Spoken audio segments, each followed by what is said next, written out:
Hello students, हम लोग करने वाले हैं class 10th science life process. और आज हम लोग टॉपिक करेंगे न्यूट्रिशन इन ह्यूमन बींग्स। तो चलिए शुरू करते हैं।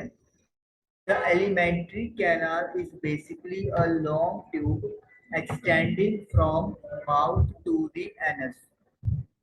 माउथ से लेकर एनस तक की एक बड़ी लंबी ट्यूब है जिसे हम लोग एलिमेंट्री कैनल कहते हैं। We eat various types of food which has to pass through the same digestive tract. Basically alimentary canal क्या होती है? ये स्टार्ट से लेकर एंड तक का पाइपलाइन है जिसमें से हमारा फूड मूव करता है। और इस पाइपलाइन के बहुत सारे हिस्से हैं। और यहाँ पे जो बात अब पहले पॉइंट की आ रही है कि हम लोग बहुत सारे टाइप का खाना खाते हैं अलग अलग, लेकिन उन सभी खानों को एक ही पाइपलाइन, एक ही रास्ते से गुजरना होता है। Through the naturally the food has to be processed to generate particles which are small and of same texture. तो इसीलिए जो फूड है उसे ऐसा प्रोसेस करना जरूरी है ताकि ऐसे पार्टिकल्स पैदा हो जो कि छोटे हों और उनकी टेक्सचर यानी कि उनका जो बनावट है वो भी सेम हो। हम लोग खाना अलग अलग तरीके का खाते हैं, अलग अलग तरीके की उनकी टेक्सचर होती है, लेकिन हमें उनको आगे जो प्रोसेस करना है वो स्मॉल और सेम टेक्सचर में करना जरूरी है। This is achieved by crushing the food with our teeth. और इसे अचीव करने के लिए क्या यूज किया जाता है? हमारे दांतों के द्वारा फूड को क्रश किया जाता है, पीसा जाता है। Since the lining of canal is soft, अब इस जो कैनल की लाइनिंग है सरफेस अंदर वाली वो सॉफ्ट है। The food is also wetted to make its passage smooth. तो जो फूड है उसे गीला किया जाता है ताकि उसका जो पैसेज है वो आसानी से गुजर सके, जो खाना है वो आसानी से अंदर जा सके। तो ये मतलब कहना चाह रहे हैं कि फूड को क्रश किया जाता है दांतों से और फूड को गीला भी किया जाता है ताकि उसका जो पैसेज है वो अच्छे तरीके से हो सके। When we eat something we like our mouth waters। जब हम लोग कुछ खाते हैं तो हमें लगता है कि जैसे हमारे माउथ में पानी आ गया है। This is actually not only water, लेकिन यह अकेला पानी नहीं होता, but a fluid called saliva. एक फ्लूइड होता है जिसे हम लोग सलाइवा कहते हैं, सीक्रेटेड बाय सलाइवरी ग्लैंड्स। और उसे कौन रिलीज करता है? सलाइवरी ग्लैंड्स रिलीज करती हैं। Another aspect of the food we ingest as it is complex nature। Food का एक और मतलब पहलू ये है कि जो हम लोग खाना खाते हैं, जो खाना अंदर लेके जा रहे हैं, उसका नेचर कॉम्प्लेक्स होता है। If it is to be absorb from the alimentary canal, अगर इसको एलिमेंट्री कैनल से एब्जॉर्ब करना है, it has to be broken into smaller molecules. तो इसे छोटे मॉलिक्यूल्स में ब्रेक करना जरूरी है। This is done with the help of biological catalyst called enzyme. और स्मॉलर मॉलिक्यूल्स या सिंपलर मॉलिक्यूल्स में ब्रेक डाउन करने के लिए हमारे बॉडी के अंदर बायो कैटालिस्ट होते हैं, बायोलॉजिकल कैटालिस्ट होते हैं जिन्हें एंजाइम्स कहते हैं। ये वो केमिकल्स हैं जो फूड को कॉम्प्लेक्स नेचर से सिंपलर नेचर में कन्वर्ट करते हैं ताकि इजी वे से उनको एब्जॉर्ब किया जा सके। The saliva contains an enzyme called salivary amylase। Saliva के अंदर एक एंजाइम होता है जिसे सलाइवरी अमाइलेज कहते हैं। दैट ब्रेक्स डाउन स्टार्च, जो स्टार्च को ब्रेक डाउन करता है। Which is a complex molecule to give simple sugar, जो कि एक कॉम्प्लेक्स मॉलिक्यूल होता है और उसे सिंपल शुगर में बदल दिया जाता है। तो मतलब सलाइवा के अंदर एक एंजाइम है जिसे सलाइवरी अमाइलेज कहते हैं और वो स्टार्च को ब्रेक डाउन करता है सिंपलर शुगर के अंदर। The food is mixed thoroughly with saliva. जो फूड है वो सलाइवा के साथ अच्छे तरीके से मिक्स किया जाता है। And moved around the mouth while chewing by the muscular tongue. और उसे पूरे माउथ के आसपास घुमाया जाता है और जो हमारी टंग होती है, जीभ होती है, उसके थ्रू वो चबाने में मतलब वो हेल्प करती है। फूड हमारा जीभ पे रखा जाता है और फिर हम लोग उसे चबाते हैं। तो ये अपने माउथ के अंदर वाले सारे काम बता रहे हैं। It is necessary to move the food in a regulated manner along the digestive tube so that it can be proceed properly in each part. ये जरूरी है कि जो फूड है उसको रेगुलेटेड मैनर में मूव करवाया जाए इस ट्यूब के अंदर, जिसे अपन एलिमेंट्री कैनाल बोलते हैं, ताकि ये अच्छे तरीके से प्रोसेस हो सके। मतलब जिस पार्ट में जिसका ब्रेक डाउन होना है वो वहां पर अच्छे तरीके से हो पाए। The lining of canal has muscles that contract rhythmically in order to push the food forward. जो कैनाल की लाइनिंग होती है उसमें ऐसी मसल्स होती हैं जो कंटिन्यूसली रिथमिकली मतलब रेगुलर मैनर से कॉन्ट्रैक्ट यानी कि सुगड़ती हैं ताकि फूड यानी खाने को आगे आगे पुश किया जा सके।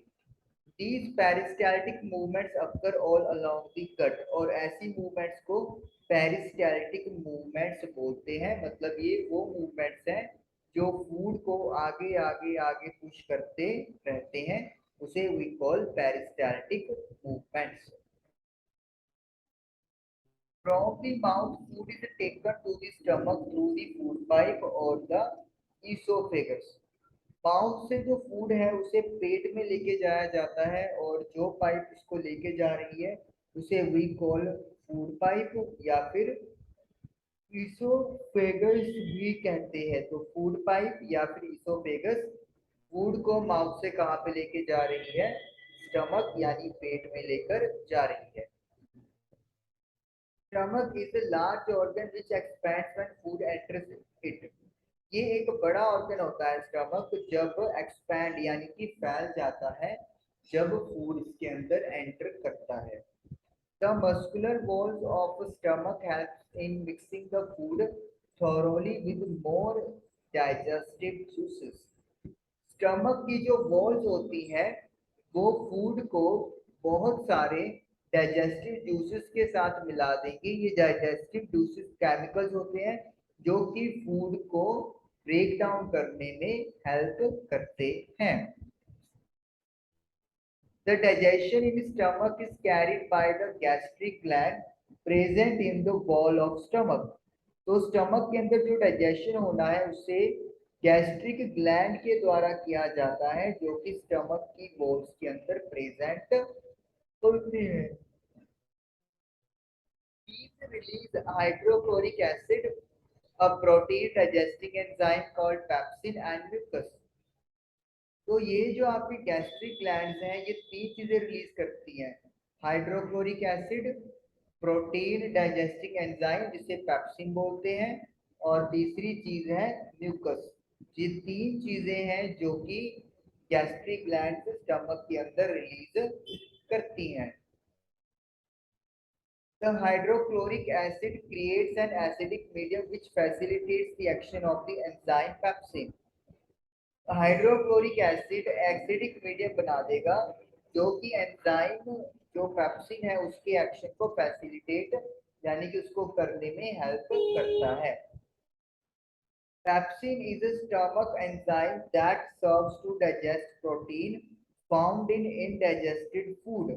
पेप्सिन पेट के वाला एंजाइम है जो कि प्रोटीन्स को डाइजेस्ट करता है जो कि इनडाइजेस्टेड फूड में होते हैं। मतलब जो खाना हमने खाया उसमें प्रोटीन भी होता है,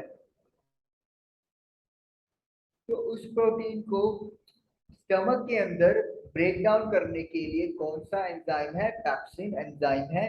इसे भी गैस्ट्रिक ग्लैंड ही रिलीज करेंगी। The mucus protects the inner lining of the stomach from the action of acid under normal condition. अब देखिए हमारा स्टमक में एसिड प्रोड्यूस हो रहा है तो इससे स्टमक की जो इनर लाइनिंग है वो हार्म हो सकती है, नुकसान पहुंच सकता है। तो उसे बचाने के लिए म्यूकस जो है वो गैस्ट्रिक ग्लैंड से रिलीज करती है। ये स्टमक की वॉल को एसिड से बचा के रखती है, या फिर आप ये कह सकते हो कि स्टमक के ऊपर एसिड का कोई असर नहीं होता, किसके चारों तरफ एक सिक्योरिटी कवर बना हुआ है म्यूकस का। We can say like that. Exit of food from the stomach is regulated by sphincter muscle, which releases it in small amounts in small intestine.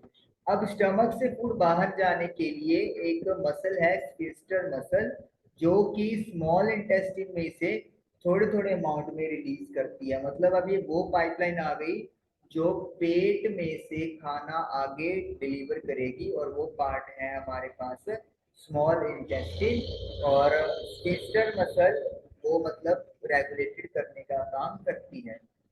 From the stomach the food now enters the small intestine. अब food stomach से small intestine में आ चुका है। This is the longest part of the alimentary canal, which is fitted into compact space because of extensive coiling. ये alimentary canal का सबसे लंबा हिस्सा होता है, और ये छोटी सी जगह में फिट होता है क्योंकि इसकी बहुत ज्यादा कॉइलिंग की होती है। कॉइलिंग मतलब लाइक दिस, ऐसे ऐसे जैसे आप वायरिंग की कॉइलिंग करते हैं, तो वैसे ही कॉइलिंग इसकी स्मॉल इंटेस्टिन की भी होती है। तो फिर आपके मन में आ रहा होगा फिर इसको स्मॉल नाम क्यों दिया गया। ये लॉन्गेस्ट हो गया लेंथ के अकॉर्डिंगली, और जब आप बात करते हैं कि स्मॉल इंटेस्टिन है तो मतलब ये हो गया उसकी थिकनेस के अकॉर्डिंगली, उसकी विड्थ के अकॉर्डिंगली। तो एज पर विड्थ ये स्मॉल इंटेस्टिन है, ज्यादा ये थिक नहीं होती।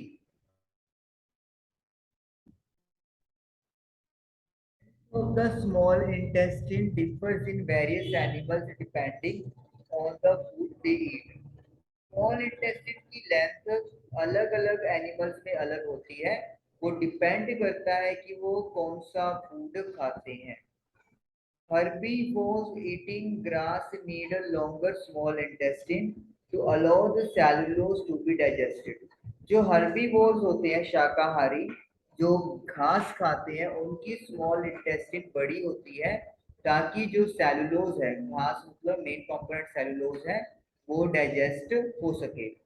Meet is easier to digest, meat को डाइजेस्ट करना आसान है। Hence, carnivores like tigers have a shorter small intestine.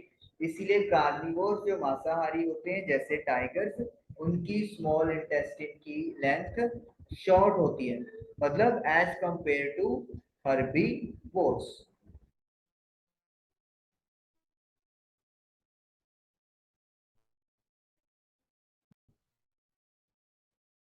Small intestine is the site of the complete digestion of carbohydrate, proteins and fat. Small intestine वो site है, जगह है जहां पर कार्बोहाइड्रेट, प्रोटीन और फैट्स कंप्लीटली डाइजेशन में जाते हैं, यानी कि ब्रेक डाउन हो जाते हैं।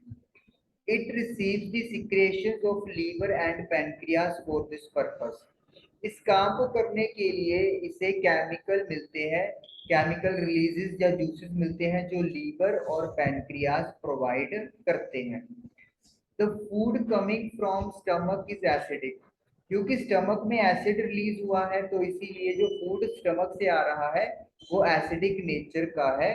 And has to be made alkaline for pancreatic enzyme to act.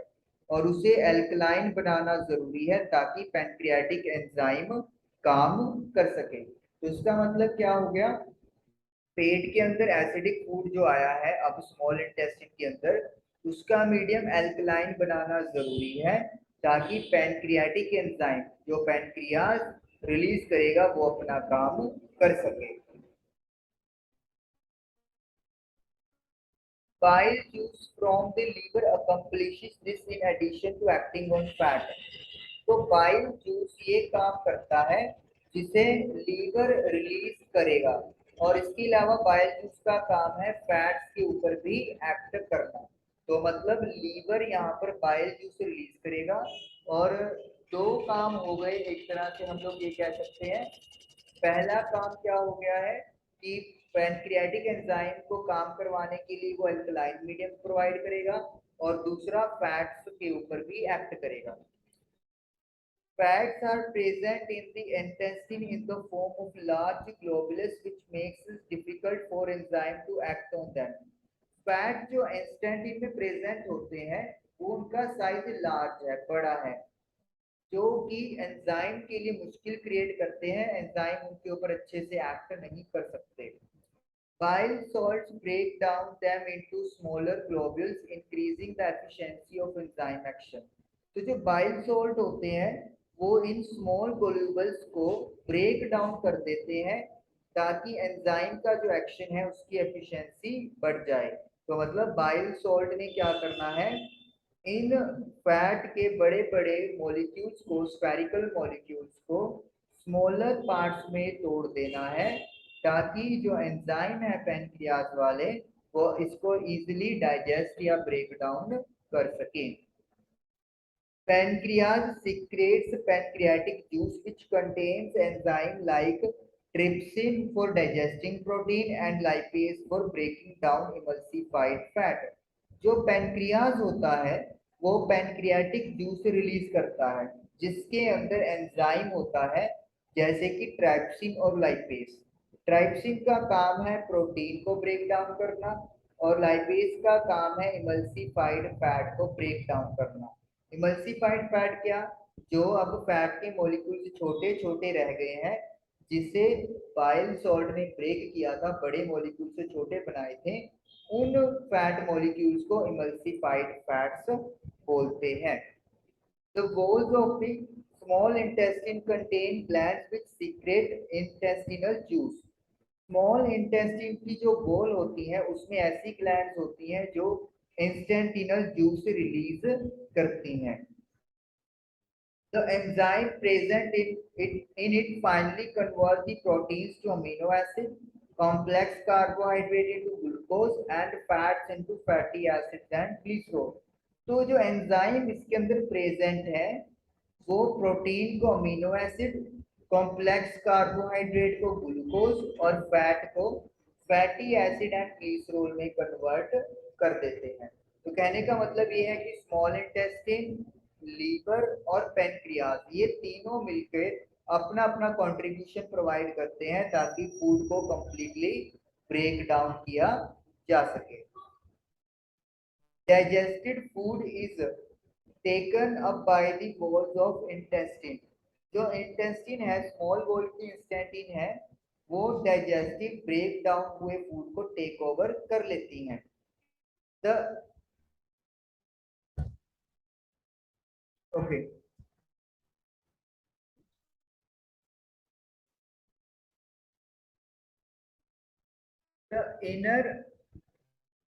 the inner lining of the small intestine has a numerous finger like projection called villi। तो कहता है जो इनर लाइनिंग है उसके पास, मतलब जो इनर लाइनिंग है स्मॉल इंटेस्टिन की उसके पास न्यूमेरियस बहुत सारी fingers like projection, fingers like जैसे हमारी उंगलियां हैं ऐसी चीजें इससे होते हैं जिन्हें वी कॉल्ड विली, जिन्हें हम लोग विली कहते हैं। Which increase the surface area for absorption, जो कि एब्जॉर्प्शन करने के लिए सरफेस एरिया बढ़ा देते हैं। और एब्जॉर्प्शन किसका किया जाएगा, जो फूड ब्रेक डाउन हो गया है उसका एब्जॉर्प्शन करवाया जाएगा।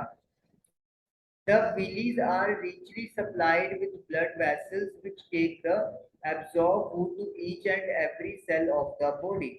विली जो होती हैं वो ब्लड वेसल्स के साथ रिचली सप्लाई होती हैं जिससे क्या होगा, वो एब्जॉर्ब फूड को, जो फूड ब्रेक डाउन हुआ है उसे बॉडी के हर सेल में पहुंचाने का काम करेंगी। हमारी बॉडी का हर पार्ट ब्लड से कनेक्टेड है तो ब्लड वेसल्स के साथ ये विलीज भी कनेक्टेड होती हैं जो इस डाइजेस्टेड फूड को, ब्रेक डाउन फूड को, हर एब्जॉर्ब फूड को हर सेल के, बॉडी के हर सेल पर लेके जाएंगी। Where it is utilize for obtaining energy, जहां पे इसका यूज एनर्जी के लिए, बिल्डिंग अप न्यू टिश्यू, नए टिश्यू बनाने के लिए, and repair of old tissue, और पुराने टिश्यूज की रिपेयर करने के लिए किया जाएगा। तो पहले फूड ब्रेक डाउन हुआ है, फिर स्मॉल इंटेस्टाइन की वॉल्स ने उस ब्रेक डाउन फूड को एब्जॉर्ब कर लिया है, अब वो एब्जॉर्ब फूड बॉडी के हर हिस्से में पहुंचाया जा रहा है। The unabsorbed food is sent into large intestine where its wall absorb more water from this material।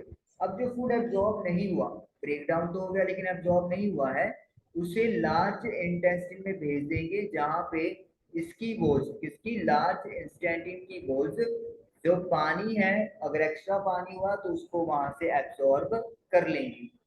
The rest of material is remove from the body by anus, anus के through जो बाकी मटेरियल बच गया है वो सारा material क्या कर दिया जाएगा, बाहर कर दिया जाएगा एनस के थ्रू बॉडी से बाहर। The exit of this waste material is regulated by anal sphincter, और ये जो मसल जो मतलब इसको रेगुलेट करने का काम करती है उसका नाम एनल स्फिंक्टर है। तो इस तरीके से हम लोगों ने न्यूट्रिशन इन ह्यूमन बीइंग जो है वो कंप्लीटली थॉरली एनसीईआरटी के अकॉर्डिंगली डन कर लिया है। आई होप कि आप लोगों को समझ में आया होगा। Thank you for watching the video.